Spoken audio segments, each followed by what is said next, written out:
தெரிந்து கொள்ளப்பட்ட வேத பகுதி சங்கீதம் 37 அதிகாரம் 23-24 வசனம். யாராவது ஒருத்தங்க வாசிங்க. நல்ல மனுஷனுடைய நடைகள் கர்த்தரால் உறுதிப்படும் அவனுடைய வழியின் மேல் அவர் பிரியமாயிருக்கிறார். அவன் விழுந்தாலும் தள்ளுண்டு போவதில்லை. கர்த்தர் தமது கையினால் அவனை தாங்குகிறார். இந்த வசனத்தை வாசிக்கும் போது என் மனசுல ஒரு குவெஸ்டின் வந்துகிட்டே இருந்தது. இப்போ காட் நல்ல மனுஷனுடைய வழியை அறிஞ்சிருக்கார். அவர் கூடவே தான் நம்ம இருக்கோம். அவர் இருப்பார். அவங்க வழியிலெல்லாம் பிரியமா இருக்கிறாரு. ஆனா அவன் விழுந்தாலும் தள்ளுண்டு போவதில்லை. கர்த்தர் நம்ம கூட இருக்கார். கர்த்தர் நம்ம மேல பிரியமா இருக்கார். அவரோட வழிகள் அவனால உறுதிப்படுத்தப்படும் போது அவன் எப்படி விழுவான்? என் மனசுல இந்த குவெஸ்டின் வந்துகிட்டே இருந்தது. காட் நம்ம கொடுக்கும்போது நம்ம எப்படி விழுவோம் அப்படி சொல்லிட்டு ஒரு கொஸ்டின் வந்துகிட்டே இருந்தது. ஏன் எப்படி விழுந்தாங்க? பைபிள்ல யாரெல்லாம் இந்த மாதிரி விழுந்திருக்கா அப்படிலாம் யோசிக்க தோணும். நிறைய விஷயங்கள் யோசிக்க போகும்போது சங்கீதக்காரன் தாவீது எவ்வளவு அழகா எழுதியிருக்காரு பாருங்களேன். அவர் தியானம் எனக்கு ரொம்ப பிடிச்சது. கர்த்தரால அவரோட நடைகள் உறுதிப்படுத்தப்படும், ஆனால் அவன் விழுந்தாலும் அவர் அவனை தாங்குகிறார். நான் மனசுல நினைச்சேன், கர்த்தர் நம்ம கூட இருக்கும்போது எப்படி நம்ம விழுந்து போவோம்? எப்படி நம்மளால விழ முடியும்? இப்போ நம்ம ஒரு மம்மி டாடி கூட ஸ்கூலுக்கு பைக்கில் பசங்களை கூப்பிட்டு போகிறாங்க. அவங்க கொண்டு போய் சேஃபாக ஸ்கூலில் விட்டுட்டு திரும்ப சேஃபாக நம்மளை கூட்டிகிட்டு வந்துடுவாங்க. அப்பா கூட போகும்போது விழ முடியுமா? விழ முடியாது. எப்படி நான் யோசிக்கும் போது சில டைம்ஸ் யோசித்தேன், யாருக்கெல்லாம் இந்த அனுபவம் இருக்குது? நம்ம பைக்கில் போய்கிட்டே இருப்போம், எங்கே போகிறோன்னே தெரியாது. ஆனால் நம்ம போயின்னு தான் இருப்போம், ஓட்டிக்கிட்டே போயிட்டு இருப்போம். ஆனால் நம்மளோட மைண்டு நம்ம கிட்டே இருக்காது. ஆனால் நம்ம கையில் நம்ம பைக் ஓட்டிகிட்டே இருப்போம். அதே மாதிரி நடந்து போயிட்டே இருப்போம். நம்ம எந்த ஏரியாவில் வரோம் தெரியாது, கால் பாட்டுக்கு நடந்து போயிட்டு இருப்போம். கொஞ்சம் நேரம் கழிச்சு தான் நம்ம யோசிப்போம், ஐயோ நம்ம எங்கே வந்துட்டு இருக்கோம், எந்த இடத்துல இருக்கோம் அப்படின்னு சொல்லிட்டு நம்ம யோசிப்போம். அந்த மாதிரி சிச்சுவேஷன்ஸ் எப்படி இருந்தாலும் சில நேரங்களில் சில டைம்ஸில் நம்ம என்ன பண்ணுவோம்? விழுந்து போயிடுவோம். நம்ம சில நேரத்தில் தவறு பண்ணிடுவோம். சில நேரத்தில் நம்ம ராங்கான பாதையில் நடந்து போயிடுவோம். அப்படி நம்ம போகாதபடிக்கு அப்படி நம்ம போனாலும், ஏன்னா இப்போ நம்ம சர்ச்சில் இருக்கோம், நம்ம யார் அண்டரில் இருக்கோம்? காடோட ப்ரொடெக்ஷனில் தான் இருக்கும். ஆனாலும் சில நேரத்தில் நம்ம என்ன பண்ணிடுறோம்? கண்டிப்பாக தவறி போயிடுறோம். ஆனால் அப்படி தவறி போகிற நேரங்களில் கர்த்தர் எப்படியெல்லாம் நம்மளை பாதுகாக்கிறார். அப்படியே நம்மளை okay I'm done with you, ஆமாம் நீ வேஸ்ட், நீ இதுக்கு மேலே நான் எத்தனை வாட்டி சொன்னாலும் நீ கேட்க மாட்டேற, தட்ஸ் ஆல், நான் விட்டுட்டுறேன், எனக்கு தேவையே கிடையாது, உன்னை வச்சு என்னால் ஒன்றுமே பண்ண முடியாது அப்படின்னு அவர் நம்மளை என்ன பண்ணுறதில்ல, விடுறதில்ல. இப்போ நம்ம சின்ன பசங்க இருக்கிறாங்க, எதனா ஏன் இப்படி செஞ்ச இப்படி சொல்லிட்டு 2 அடி அடிப்போம். உன்னை வச்சு நான் என்ன செய்யறதுனே தெரில, ஒரு காரியத்தை கூட நீ உருப்படியாக செய்ய மாட்டேற அப்படின்னு நம்ம திட்டுவோம். அதுக்கு நம்ம பசங்களை என்ன பண்ண மாட்டோம்? இனிமேல் நீ என் பொண்ணு கிடையாது, நீ இனிமேல் என் பையன் கிடையாதுன்னு சொல்லிட்டு ஏதாவது ஹாஸ்டலில் கொண்டு போய் சேர்த்துருவோமா? No chance. அந்த மாதிரி தான் காடும் நம்மளை தப்பு பண்ணாலும் ஓகே ஓகே ஓகே நம்மளோட சிச்சுவேஷன்ஸ், நம்மளோட இயலாமை அப்படின்னு நினச்சி அவரோட ப்ரெசன்ஸ் எப்படிலாம் பாதுகாக்குது, எப்படிலாம் அவர் நம்மளை கேர் பண்ணுறாரு, எப்படிலாம் எந்தெந்த சிச்சுவேஷன்ஸில் யாரெல்லாம் இப்படி தவறி போயிருக்கா அவரோட வழியிலிருந்து, அது அவ்வளோ அழகாக சொல்கிறாங்க. அவன் விழுந்தாலும் தள்ளுண்டு போவதில்லை, கர்த்தர் தமது கையினால் அவனை தாங்குகிறார். இந்த வழியை படிக்க யாரெல்லாம் பைபிளில் இந்த மாதிரி அவரோட ப்ரெசன்ஸை விட்டு அவரோட வழிகளை விட்டு பின்வாங்கி போயிருக்கிறா, கொஞ்சம் தியானிக்கலாம், இதை பற்றி பேசலாம் அப்படி சொல்லிட்டு யாரெல்லாம் அப்படின்னு நான் பார்க்கும்போது, ஃபர்ஸ்ட் பார்த்தீங்கன்னா யோவான், அதில் 23 அதிகாரம் 3 வசனம், ஜான் 21:3. சீமோன் பேதுரு மற்றவர்களை நோக்கி மீன் பிடிக்க போகிறேன் என்றான். அதற்கு அவர்கள் நாங்களும் உம்மோடே கூட வருகிறோம்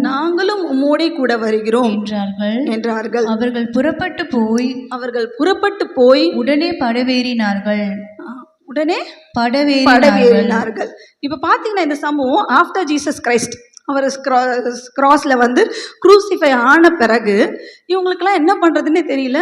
இவங்களோட பிஸ்னஸ் என்ன, இவங்களோட ப்ரொஃபஷன் என்னன்னா இவங்க மீன் பிடிக்கிறவங்க தான். ஆக்சுவலி மீன் பிடிக்கிறதுனால அவர் என்ன பண்ணுறதுன்னு தெரியல, வாங்க நான் மீன் பிடிக்க போகிறேன், என்ன பண்ணுறதுல உட்காந்து பார்த்தாங்க. அவர் என்ன சொன்னார்? இதை போயிட்டு நான் வரப்போகிறேன். அவங்க என்ன நினச்சாங்க? இன்றைக்கி போயிட்டு நாளைக்கே வந்துடுவார் அப்படின்னு நினச்சிருக்காங்க. அப்போ அவங்களுக்கு என்ன பண்ணுறதுன்னு தெரில. அப்போ அவங்களுக்கு அவர் கூடயே சுற்றிட்டு இருந்தாங்க, அவர் கூடயே இருந்தாங்க. என்ன பண்ணுறது, என்ன வழியில் நடக்கணும்னு தெரில. வாங்க நம்ம மீன் பிடிக்க போகலான்னு சொல்லிட்டு அவர் கிளம்பி சீமோன் பேதுரு போயிட்டு அவர் மீன் பிடிக்க ஆரம்பிச்சிட்டாரு. அப்போ பாருங்க 21:7. ஆதலால் இயேசுவுக்கு அன்பாயிருந்த சீஷன் பேதுருவை பார்த்து, அவர் கர்த்தர் என்றான். அவர் கர்த்தர் என்று சீமோன் பேதுரு கேட்டவுடனே தான் வஸ்திரமில்லாதவனாய் இருந்தபடியினால் தன் மேற்சட்டையை கட்டிக்கொண்டு கடலிலே குதித்தான். இப்போ வந்து பாத்தீங்கன்னா அவன் வந்து மீன் பிடிக்க போயிடுறான். அவன் போன அந்த செகண்ட்ல என்ன ஆகுதுன்னா, அப்போ காடுக்கு தெரியுது இவர்கிட்ட நம்ம ஒரு பொறுப்பு கொடுத்துட்டு வந்திருக்கோம், இவங்க கூடயே தான் இருந்தாங்க, இவங்க கூடயே தான் சுத்திட்டு இருக்காங்க, அவர் உயிரோடு இருக்கும்போது எல்லா வழிகள் நீ இந்த வழியில நடக்கணும், நான் மறுபடியும் வருவேன், எந்த இடத்துல நான் உங்களை பார்ப்பேன், எல்லா ரூல்ஸ் ரெகுலேஷன்ஸ்லாம் சொல்லி கொடுத்தாலும் சம்டைம்ஸ் நம்ம பிளாங்க் ஆகிடுவோம். காட் நம்மளுக்கு சொல்லியிருப்பார், நான் உன்னை ரட்சிப்புக்குள்ளே கொண்டு வந்திருக்கேன், ஒரு சபைக்குள்ளே கொண்டு வந்திருக்கேன், நீ ஊழியம் பண்ணணும், உனக்கு ஒரு பொறுப்பு கொடுத்துருக்கேன் அப்படின்னு சொல்லும்போது சில நேரங்களில் நம்ம என்ன போவோம், சம்டைம்ஸ் மிஸ்டேக்ஸ் நம்ம டைமில் நம்ம சில நேரத்தில் வி மே ஃபால், நம்ம கீழே விழுந்து போகிற சில சுச்சுவேஷன்ஸ் சொன்னோம். பேதுரு மாதிரி நம்மளுக்கு என்ன பண்ண தெரியாமல் நம்ம பின்வாங்கி போயிட்டோம், நம்ம பழைய வேலைக்கே போயிடுறோம். ஆனால் அந்த இடத்துல காட் என்ன பண்ணுறாருன்னா, ஆமாம் இவன் போயிட்டான், அவன் மீனே பிடிக்கிட்டோம், அவன் இனிமேல் நம்ம வேலைக்கு லாய்க்கில்லைன்னு சொல்லிட்டு விட்டுறல. என்ன பண்ணுறாருன்னா, அவர் மறுபடியும் அவங்கள தேடி அந்த கரை கடுவை அந்த கறி நெருப்பு புசிக்க தான் இருக்குது, அது கொஞ்சம் வாசிடா. இயேசு அவர்களை நோக்கி வாருங்கள் போஜனம் பண்ணுங்கள் என்றார். அவரை கர்த்தர் என்று சீஷர்கள் அறிந்தபடியினால் அவர்களில் ஒருவனும் நீர் யார் என்று கேட்க துணியவில்லை. பார்த்துட்டு பேதுரு கிட்ட வந்து அவரோட அன்பாக இருந்த சிஷ்யன் யோவான் சொல்றாரு, வந்திருக்கிறது யாரு, வந்திருக்கிறது நம்ம ஜீசஸ் தான் அப்படின்னு சொன்னோன்னே பேதுரு என்ன பண்ணுவான், அவன் வந்து மறுபடியும் மீன் பிடிக்கிற தொழிலை பார்த்துட்டு, இப்போ நம்மளுக்கு தெரிஞ்சவங்க, நம்மளுக்கு ரொம்ப பிரியமானவங்க, அவங்க எதிர்க்க நம்ம ஏதாவது தப்பு பண்ணும்போது அவங்கள பார்த்துட்டு நம்ம என்ன பண்ணுவோம், ஐயோ இவங்களுக்கு முன்னாடி நம்ம ஏதோ பெரிய தப்பு பண்ணிட்டோமே அப்படின்னு சொல்லிட்டு நம்ம என்ன பண்ணுவோம், ஒளிஞ்சுக்குவோம். எப்படி ஆதாமே அந்த தோட்டத்தில் எப்படி ஒளிஞ்சுக்கிட்டாங்களோ அந்த மாதிரி, ஐயோ கர்த்தருடைய சத்தம் கேட்டுச்சு, அவர் வந்துட்டாரு, ஐயோ அவர் நம்ம கிட்ட என்ன சொல்லிட்டு போனார், ஐயோ இந்த வழியில் நடக்க சொன்னார், ஆனால் நான் வழி மாறிட்டேனே அப்படின்னு சொல்லிட்டு அவன் பயந்து என்ன பண்றான், எங்க ஒளிஞ்சிக்கிறதுக்கு முன்னாடி தண்ணிக்குள்ள குதிச்சிடுறான்.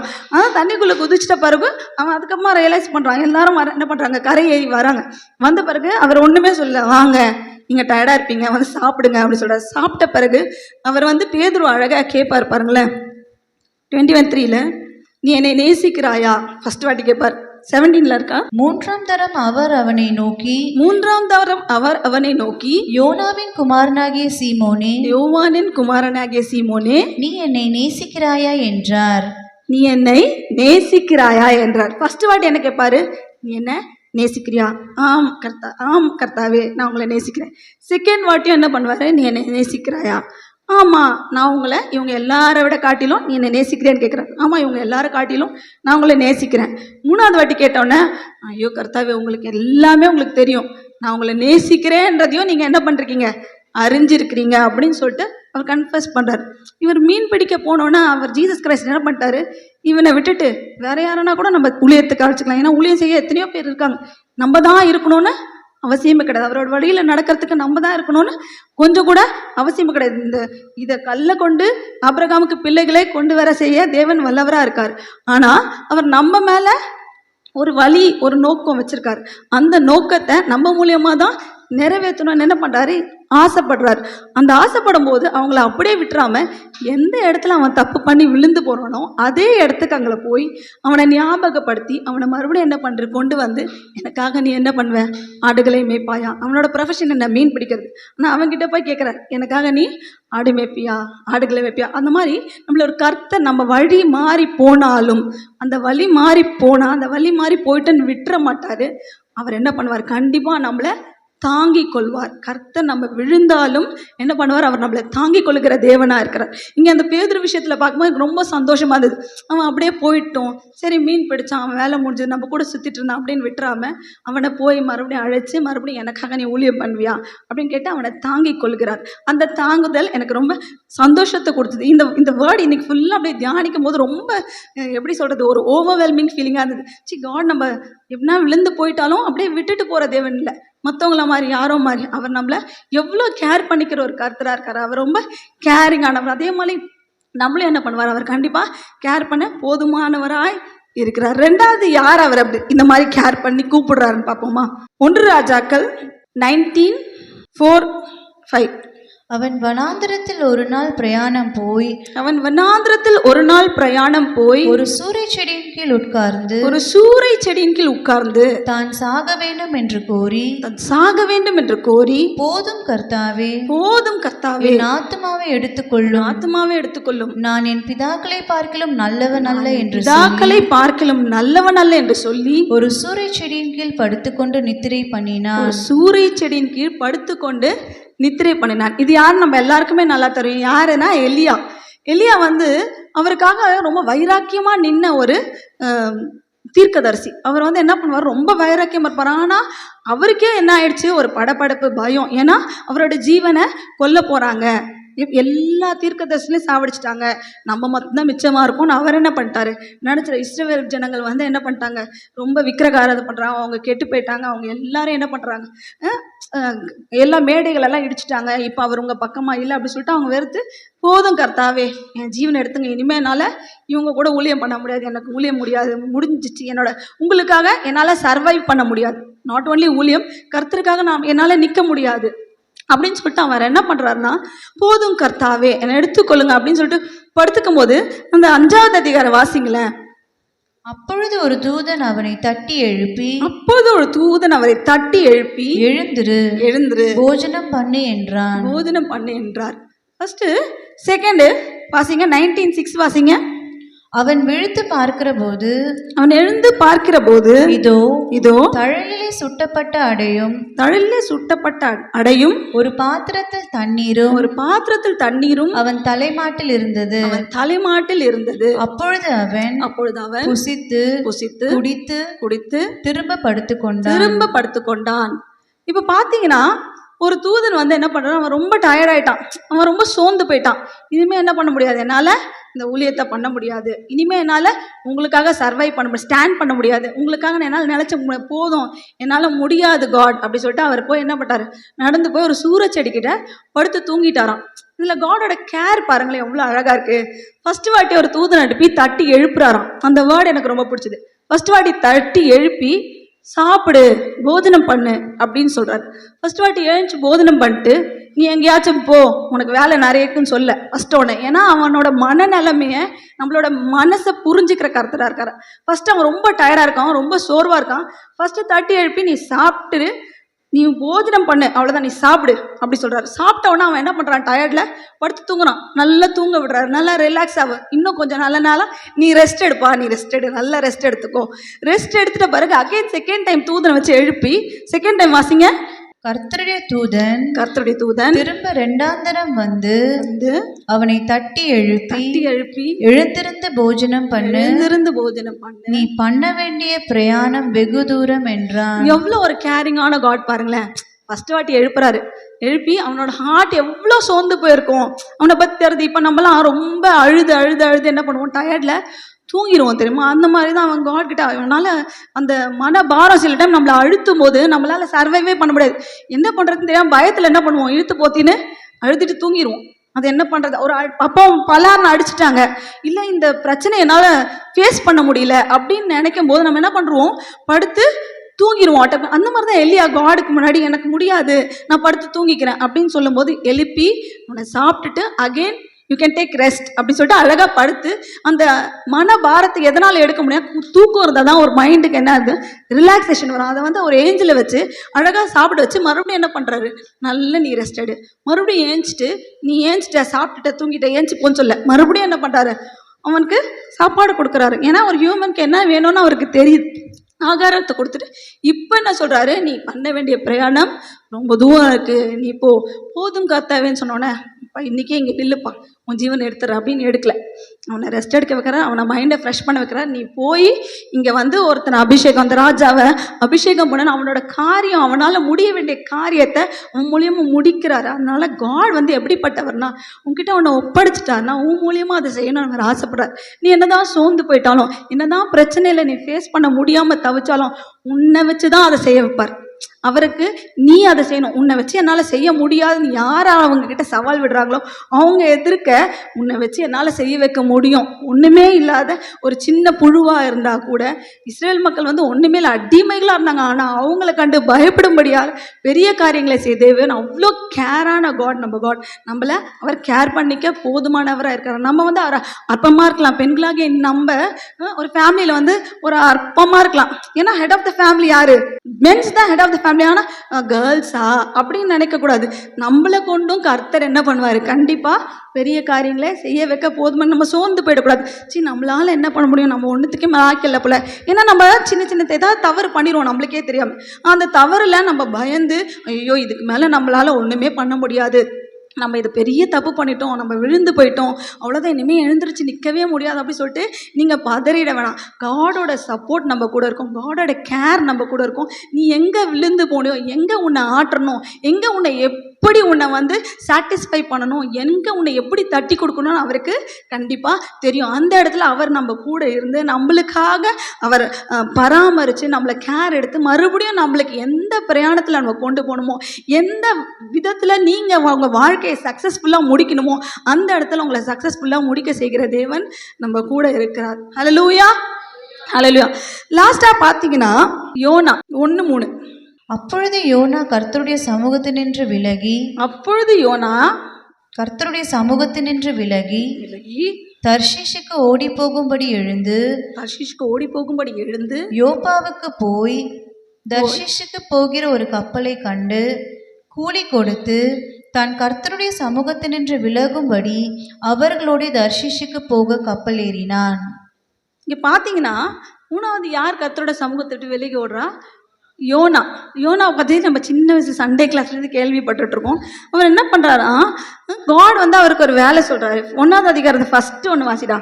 அமித்தாயின் குமாரனாகிய யோனாவுக்கு கர்த்தருடைய வார்த்தை உண்டாகி அவர், நீ எழுந்து மகா நகரமாகிய நினிவேக்கு போய் அதற்கு விரோதமாய் பிரசங்கி, அவர்களுடைய அக்கிரமம் என் சமூகத்தில் வந்து எட்டினது என்றார். பார்த்தீங்கன்னா அவர் என்ன சொல்றாருன்னா, அங்கே போய் நீ என்ன பண்ணு, பிரசங்கி, அவங்களோட அக்கிரமம் என் சமூகத்தில் வந்து எட்டினது.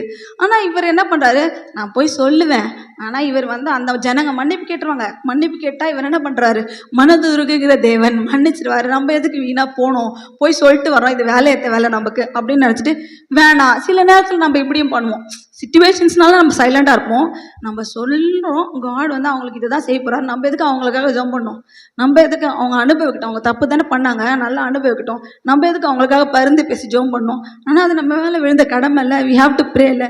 அவரே நம்மளை கேர் பண்ணுற காடாக இருக்குமோ, நம்மளுக்கு கீழே இருக்கிறவங்களுக்காக தவறே செஞ்சாலும் அவங்களுக்காக நம்ம ஜெபிக்க வேணும் கண்டிப்பாக. ஆனால் இங்கே யோனா பார்த்தீங்கன்னா, நான் அப்படிலாம் பண்ண மாட்டேன், நான் போகிறேன் ஜாலியாக சொல்லிட்டு என்ன பண்ணுறாரு, வேற இங்கே போகாமல் தர்ஷீஷ்க்கு போகிற கப்பல் வழியாக ஏறி என்ன பண்ணுறாரு, வேற ஊருக்கு போகிறாரு. ஆனால் அவர் வேற ஊருக்கு போகும்போது ஜாலியாக கப்பல் அடியில் போய் படுத்து தூங்குறாரு. ஆனால் அங்கேயும் பாருங்க, எங்கெல்லாம் நம்ம கரெக்டாக வழி விலகி போகிறோமோ அங்கெல்லாம் கரெக்டாக வந்து டப்புன்னு ஒன்று கொட்டுவார். அந்த மாதிரி யோனாக்கு என்ன பண்ணியிருக்காருன்னா, தப்புன்னு தலைமையில கொட்டுற மாதிரி கடல் நல்லா கொந்தளிச்சிடுச்சான். அவனே அங்கேருந்து என்ன பண்ணுறாங்க, அந்த சிச்சுவேஷன்ஸ் சீட்டு குலுக்கி போடுறாங்க.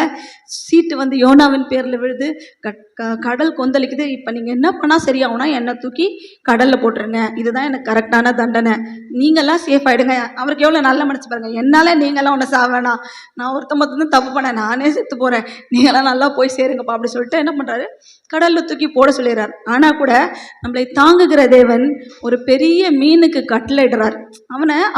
அவன் சொல்லிடுறான், என்னோட தப்பு தான், நீங்களாம் தப்பிச்சுக்குங்க, நான் விழுந்துடுறேன், என் தப்புக்கு நானே தண்டனை அனுபவிச்சுக்கிறேன் அப்படின்னு சொல்லிட்டு அவன் வந்து என்ன பண்ணுறான், கடலில் குதிச்சுறான். ஆனாலும் கர்த்தர் அவனை அவ்வளோ நேசிக்கிறதுனால, அவன் மேலே அவ்வளோ மனதுருகிறதுனால அங்கே ஒரு பெரிய மீனுக்கு கட்லெட்டு 3 நாள் என்ன பண்ணுறாரு, அவர் வயிற்றுக்குள்ளே இருக்கிற மாதிரி அந்த மீன் கட்லெட்டு தாங்கிக்கிறார். மீன் எடுத்து வாயில் போட்டோன்னா முழுங்கி அவனை டைஜஸ்ட் பண்ணி சாப்பிட வைக்கல. அவன் என்ன பண்ணுறாரு, 3 நாள் பாதுகாப்பாக நீ இருப்பா அப்படின்னு சொல்லிட்டு எங்கே போகணுமோ அந்த இடத்துல போய் கக்கும்படி கிருபை செய்கிறான். அவன் கப்பலில் போயிருந்தா அத்தனை சீக்கிரம் போயிருக்க முடியுமா தெரியல. மீன் வயிற்றுக்குள்ளே 3 நாள் இருந்துட்டு கரெக்டாக போய் அந்த தேசத்துக்கு அந்த கரையில் அவனை கக்கும்படி செஞ்சார். அதுக்கப்புறமா மறுபடியும் அவர் கூப்பிட்டு சொல்கிறாரு, 2nd அதிகாரத்தில் வாசிங்க, 10வது கர்த்தர் மீனுக்கு கட்டளையிட்டார், கட்டளையிட்டார். அது யோனாவை கரையிலே கக்கிவிட்டது. யோனாவை கரையிலே கக்கி விட்டது. மறுபடியும் மறுபடியும் அவர் என்ன பண்றாரு பாருங்க அழகா.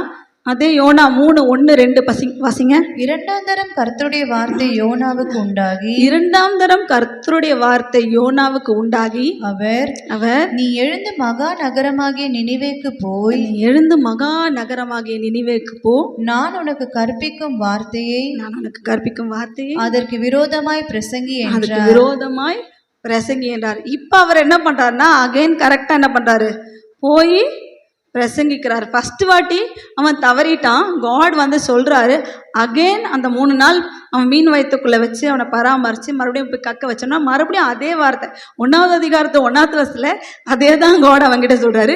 மறுபடியும் அவன் செய்யாம கீழ்ப்படியாம ஒரு தண்டனை அனுபவிக்கிறான். ஆனாலும் அவரோட கேரான கரம். இப்போ எப்படி அவர் காயப்படுத்தி காயம் கட்டுகிற தேவன், சும்மாலாம் காயப்படுத்த மாட்டார் ஒருத்தவங்களை. ஏன் காயப்படுத்துறோம்னா நம்ம ஏதோ தப்பு பண்ணியிருக்கோம், காயம் வருது, கஷ்டம் வருது, எனக்கு மாத்திரம் ஏன் இப்படி வருது நம்ம யோசிக்கணும் உட்காந்து. நான் எந்த இடத்துல மிஸ் ஆயிட்டேன், அவர் கூட இந்த ரிலேஷன்ஷிப், அவர் நம்மளை கேர் பண்ணுற காட் தானே, அவர் ஏன் நம்மளை வந்து அடிக்கிறாரு, எனக்கு மாத்திரம் தான் அடிப்பாரா, எனக்கு மாத்திரம் தான் இப்படி நடக்குமா, எனக்கு மாத்திரம் ஏன் இந்த சிச்சுவேஷன்ஸ் நம்ம யோசிக்கணும் உட்காந்து. நம்ம எந்த இடத்துல காட் கிட்ட எந்த இடத்துல மிஸ் ஆயிட்டோம் அதை நம்ம ரியலைஸ் பண்ணும்போது கண்டிப்பாக அவர் கூடவே நம்ம வாக் பண்ணுறதுனால அவர் கண்டிப்பாக எந்த இடத்துல நம்ம மிஸ் ஆகும்ன்றதை நம்மளுக்கு உணர்த்துகிற தேவனாக இருக்கார். அதை உணர்த்தும் போது அந்த சத்தத்துக்கு நம்ம என்ன பண்ணணும், செவி கொடுத்தோமானால் மீன் அனுப்புவார். இல்லைன்னா கண்டிப்பாக குரோக்கடையில் தான் அமைச்சிருப்பார் அவனுக்கு, அவன் கீழ்ப்படையிலன்னா. அது என்ன பண்ணியிருக்கோம், ஒரே ஸ்வாலோ பண்ணிட்டு அவனை விழுங்கி சாவடிச்சுக்கான். ஆனால் ஐயோ அந்த மீன் வயிற்றுக்குள்ளேருந்து அவன் கன்ஃபஸ் பண்ணுறான், காட் இந்த மாதிரி இந்த கடலோட ஆழம் என்னை அழுத்துது, என்னை சுற்றி எனக்கு பாசியெல்லாம் வந்து என் தலை மேலே விழுந்து கிடக்கு, நான் இது ரொம்ப கஷ்டமாக இருக்குது, நீங்கள் என்னை ரட்சித்தீங்கன்னா நீங்கள் என்னை ரட்சியும் கர்த்தாவே, ஆழத்தில் இருந்தாலும் எப்படி இருந்தாலும் ரட்சிக்க நீங்கள் வல்லவராக இருக்கிறீர் அப்படின்னு சொல்லிட்டு அவன் கன்ஃபஸ் பண்ணி ஜெபம் பண்ணும்போது கர்த்தர் கொண்டு போய் என்ன பண்ணுறாரு, கக்க வைக்கிறார். அவர் அவ்வளோ லவ்விங் கேரிங் காட். அவர் மறுபடியும் அந்த வேலையை அவன்கிட்ட தான் சொல்கிறார். அதனால் நம்மளை கொண்டு செய்ய வைக்கணும்னு நினைக்கிறது நம்மளை கொண்டு செய்வார். அவர் நம்ம கூடவே இருந்தாலும் நம்ம விழுந்து போனாலும் அந்த நேரத்தில் அந்த ப்ரெசன்ஸில் எங்கே நீ விழுந்து போறியோ அந்த இடத்துல அவர் வந்து பக்கத்துணையாக நின்று உன்னை மறுபடியும் தாங்கி கொண்டு மறுபடியும் அவரோட சந்நிதியில் கொண்டு போய் நிறுத்தி வைக்க அவர் போதுமான தேவனா இருக்கார். இன்னைக்கு பகல் முழுக்க இதை தியானிச்சோம். நம்ம எங்கெல்லாம் விழுந்து போயிருக்கோம் ஆண்டவரே எனக்கு தெரியல. இந்த மெசேஜ் எதனால இன்னைக்கு நம்ம சொல்றோம், யாருக்கு இது போகுது அதுவும் எனக்கு தெரியல. ஆனா யாரோ ஒருவருக்காகவோ, இங்க இருக்கிற எல்லாருமே நம்ம மனுஷங்க தான், எல்லாருமே ஏதாவது ஒரு சிச்சுவேஷன்ஸ்ல கண்டிப்பா நம்ம என்ன பண்ணுவோம், விழுந்து போயிருப்போம். அந்த விழுந்து போன சிச்சுவேஷன்ஸ்ல நீங்க ஐயோ நான் விழுந்து போயிட்டேன், தவறி போயிட்டேன், நான் உங்க சமூகத்தில் நிற்கிறதுக்கு லாய்க்கே இல்லை அப்படின்னு நம்ம வந்து திரும்பி போகாதபடிக்கு கர்த்தர் உங்க கூட வந்து கண்டிப்பா நீ எந்த இடத்துல விழுந்து போயிட்டு உனக்கு உணர்த்துவார். எப்படி யோனாவுக்கு உணர்த்தினாரோ, எப்படி எலியாவுக்கு உணர்த்தினாரோ, எப்படி பேதுருக்கு உணர்த்தினாரோ, அதை போல நம்மளுக்கும் அவர் நேற்றும் இன்றும் மாறாது உனங்களும் உணர்த்துவார். அப்படி உணர்த்தும் போது அவர் சத்தத்துக்கு செவி கொடுத்து நம்ம திரும்ப வந்தோம்னா அவர் ஏற்றமாய் தோன்றும் பாதைகளில் எல்லாம் பின்னிலே அப்படி தாங்கிக் கொள்கிறாரோ அதே போல நம்மை தாங்கிக் கொள்ள போதுமானவராக இருக்கிறார். ஹல்லேலூயா.